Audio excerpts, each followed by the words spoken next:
कौन कौन सी ज़रूरत है, कौन कौन सी क्लासेस की एनसीईआरटी पढ़ने की ज़रूरत है, किस तरह से पढ़ने की ज़रूरत है, एंड या एनसीईआरटी से हमें नोट्स बनाने हैं या नहीं बनाने हैं, उसको रिवाइज कैसे करना है, किस तरीके से पढ़ना है, ये पूरा मैं आज आपको बताने वाली हूँ। बहुत hello guys, welcome to my channel geography daily. कैसे हैं आप सब? आई होप बहुत अच्छे होंगे, बहुत मज़े में होंगे और आप लोगों की पढ़ाई बहुत अच्छी चल रही होगी। सो हमारे न्यू व्लॉग में आप सबका बहुत बहुत वेलकम एंड आई होप आप लोग को ये व्लॉग अच्छा लगेगा एंड प्लीज़ पूरा व्लॉग देखिएगा।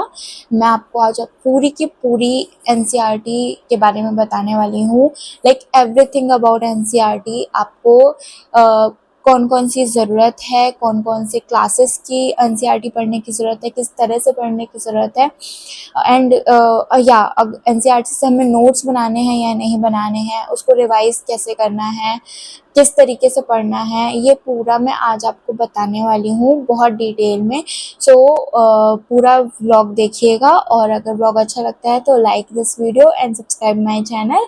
सो स्टार्ट करते हैं। जैसा कि आप लोग देख सकते हैं, मैंने पूरा का पूरा एनसीईआरटी का ढेर लगाया हुआ है सिर्फ आप लोगों को इंफॉर्मेशन देने के लिए, बताने के लिए।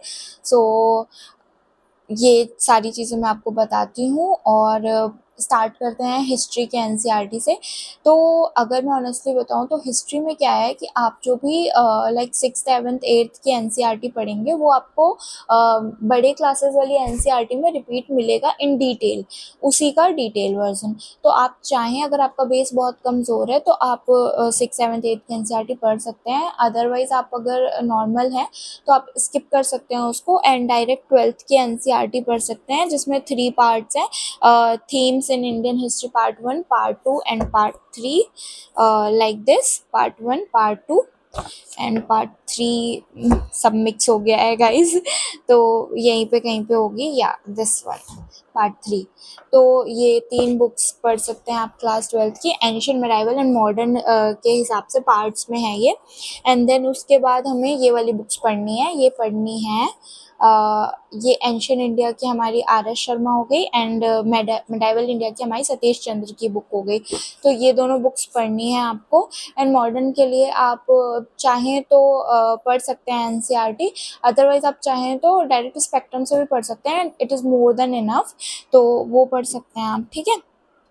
तो ये हो गई हमारी हिस्ट्री की बात। एंड आर्ट एंड कल्चर में ये वाली बुक हमें पढ़नी है, an introduction to Indian art part 1, fine arts की बुक है, इसके बारे में आपने सुना होगा। तो एनसीईआरटी में आर्ट एंड कल्चर में आपको ये वाली बुक पढ़नी है, ओके।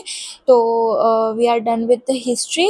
नाउ अब हम इको में चलते हैं कि हमें इकोनॉमिक्स में कौन कौन सी एनसीईआरटी पढ़नी है। तो इकोनॉमिक्स में अगर आप देखेंगे वैसे तो आपको ये वाली बुक पढ़नी है, इंडियन इकोनॉमिक डेवलपमेंट। ये वाली बुक है, हमारी क्लास 11th की टेक्स्ट बुक है, इसको आपको पढ़नी है। इसको मैंने पढ़ी है और इसमें मैंने एक बार पानी भी चला गया था, तो ये थोड़ी सी वैसी वैसी हो गई है। बाकी मैंने एनसीईआरटीज़ तो पढ़ रखी थी, अभी मुझे लेकिन एक बार रिवाइज़ करना है पूरी की पूरी। एंड आप चाहें तो ये वाली एनसीईआरटीज़ को स्किप कर सकते हैं, नॉट सो मच इम्पॉर्टेंट। तो इनको आप मैक्रो एंड माइक्रो चाहें तो अवॉइड कर सकते हैं अगर आपका बेस ठीक है तो, क्योंकि आपको वैसे भी समझ नहीं आएगी अगर आपको नहीं है इकोनॉमिक्स बैकग्राउंड या कुछ भी समझ नहीं आता तो, क्योंकि मुझे भी नहीं आई थी। तो ये आपको समझ में नहीं आएगी, तो आप चाहें तो उसको स्किप कर सकते हैं एंड कहीं और से जो आप नोट्स पढ़ रहे हैं उससे ही समझने की कोशिश कर सकते हैं, लेक्चर से समझने की कोशिश कर सकते हैं। तो ये होगा ये हमारी इकोनॉमिक्स की। Now let's move on to polity, okay. Now we will discuss about the polity books, कि हमें पॉलिटी में कौन सी बुक्स पढ़नी है। तो वही सेम कि अगर आपका बेसिक्स बहुत नॉर्मल है, ठीक ठाक है, तो आप 9th से स्टार्ट कर सकते हैं पॉलिटी की एनसीईआरटी। एंड अगर आपका बेस बहुत वीक है काइंड ऑफ, तो आप 6 से भी स्टार्ट कर सकते हैं। उसमें स्टोरीज बता के समझाया है, तो अगर आपका बेस बिल्कुल वीक है तो उसमें आपको बहुत अच्छा समझ में आ जाएगा। तो आप देख लीजिएगा अपने हिसाब से आप किस पोजीशन पे हैं। एंड बाकी ये 9th 10th की एनसीईआरटी है मेरे पास। एंड देन उसके बाद the most important NCERT book of polity ये हमारी है इंडियन कॉन्स्टिट्यूशन एट वर्क। तो इसमें आपको दिख नहीं रहा होगा क्योंकि मैंने कवर ववर चढ़ा के रखा है, क्योंकि ये बुक को बहुत बार पढ़ना था तो इसको कवर चढ़ा दिया। ये है इंडियन कॉन्स्टिट्यूशन एट वर्क। तो ये वाली एनसीईआरटी बहुत इंपॉर्टेंट है क्लास 11th की, इसको तो पढ़ना ही पढ़ना है, इसको स्किप मत कीजिएगा आप। इसको चाहे तो आप इसके नोट्स भी बना सकते हैं। इवन जो इसके फर्स्ट 4 चैप्टर्स हैं वो तो बहुत ही ज़्यादा इम्पॉर्टेंट है, तो इसको आप स्किप मत कीजिएगा, ये आपका बेस बना देगा। एंड आप इसके चाहें तो 1 पेजर शॉर्ट नोट्स टाइप्स बना सकते हैं, है ना। तो ये हो गई हमारी ये वाली बुक।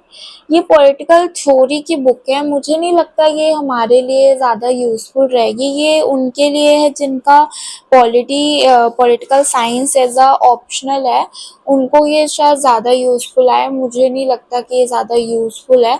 बाकी अगर आपको लग रहा है तो आप देख सकते हो एक बार, ठीक। एंड उसके बाद हम मूव ऑन करते हैं हमारी ज्योग्राफी की बुक्स पे। तो ज्योग्राफी की भी मेरे पास सारी बुक्स हैं, बट चाहे तो आप 6, 7, 8 की स्किप कर सकते हैं, मेरे पास पड़ी हुई हैं, क्योंकि अगर आपका बेस ठीक है तो आप इसको स्किप कर सकते हैं, और अगर आपका बेस स्ट्रॉन्ग नहीं है तो आप 6, 7, 8 की पढ़ सकते हैं। इंटरेस्टिंग है, वैसे बहुत जल्दी ख़त्म हो जाएंगी। अगर आप चाहें तो इसको 2-2 दिन में भी फिनिश कर सकते हैं, पूरा दिन लगा के, है ना। एंड उसके अलावा the most important geography NCERT is the fundamental of physical geography, ये पढ़नी ही पढ़नी है आपको। एंड इसके अलावा हमें पढ़नी है इंडिया फिजिकल एंड एनवायरनमेंट। तो ज्योग्राफी के लिए तो कोई और रिसोर्स है भी नहीं, अगर आप इसको ही पढ़ लेते हो ना, आपने देखा होगा इसकी लाइन बाय लाइन PYQs में आई हुई है यूपीएससी के। तो ये बुक तो कभी मत छोड़ना, बिल्कुल भी मत छोड़ना। इसको पढ़ लो 4 बार, 5 बार, 6 बार, जितने बार पढ़ सकते हो इसको पढ़ लो। एंड इसको इसकी हर एक लाइन को अंदर कर लो अपने, है ना। तो ये बहुत इंपॉर्टेंट है, इसको बिल्कुल मत छोड़ना। एंड ये वाली बुक पढ़ सकते हो इंडियन ज्योग्राफी की। एंड ह्यूमन ज्योग्राफी की ये वाली बुक है, इसको बस देख लेना, ऐसे सच कोई इम्पोर्टेंट नहीं है। आई गेस या हो गया, इतना ही था एनसीईआरटी बुक्स जो हमें पढ़नी है।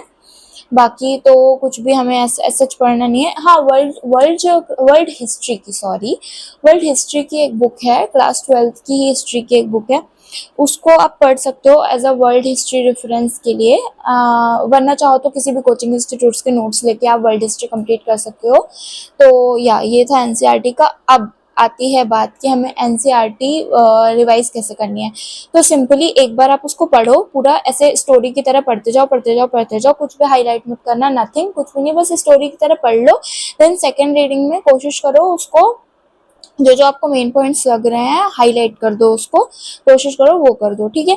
फिर थर्ड रीडिंग में जो मतलब छोटे क्लासेस की एनसीईआरटी है उनसे नोट्स बनाने की कोशिश मत करना, बिल्कुल भी मत करना, उसी पे हाईलाइट कर देना जो भी लगता है, क्योंकि वो आपको बड़े क्लासेस में सेम रिपीट डिटेल में मिलेगा। तो उन बड़ी क्लासेस के जो है ना उनको हाईलाइट करना अच्छे से पॉइंट्स को।